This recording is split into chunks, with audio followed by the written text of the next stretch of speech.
मराठा समाजाचं 7 दिवसात सर्वेक्षण करण्यासाठी विशेष मोहीम राबवणार. महसूल खात्याच्या बैठकीत मोठा निर्णय.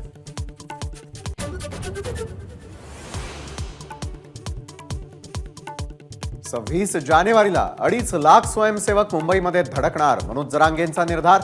सरकारनं अडवण्याचा प्रयत्न करू नये, जरांगेंचा इशारा.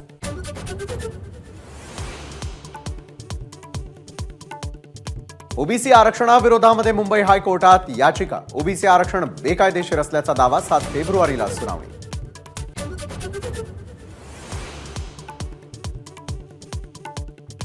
बारा जानेवारीला लोकार्पण होणाऱ्या शिवडी न्हावा शेवा सागरी सेतूसाठी 500 रुपयांचा टोल प्रस्तावित.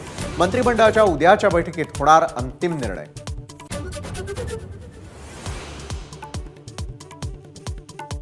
सधन नागरिकांना सरकारी योजना आणि लाभ परत करायचे असल्यास त्यासाठी नवी योजना आणणार. गिव्ह इट अप योजना आणणारं महाराष्ट्र हे देशात पहिलं राज्य.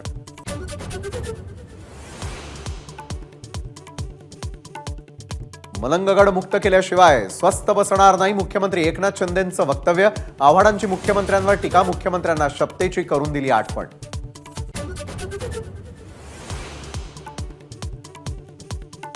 महाराष्ट्र आयसीस मॉड्यूल प्रकरणी एनआयएचं आरोपपत्र दाखल. भारताला इस्लामिक स्टेट बनवण्याचा कट. आरोपपत्रात नमूद.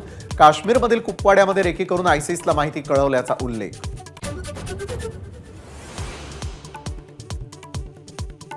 अयोध्येतल्या राम मंदिरामधील प्राणप्रतिष्ठेच्या दिवशी पंतप्रधान नरेंद्र मोदी उपवास करणार. शरयू नदीमध्ये स्नान करण्याची ही शक्यता.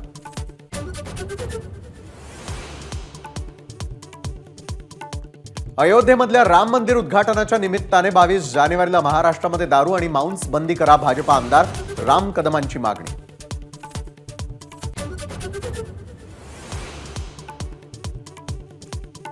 राम शाकाहारी नाही तर मांसाहारी होता. जंगलामध्ये शिकार करून खाणार राम आमचाय. राष्ट्रवादीच्या शिबिरामध्ये जितेंद्र आव्हाडांचा अजब दावा.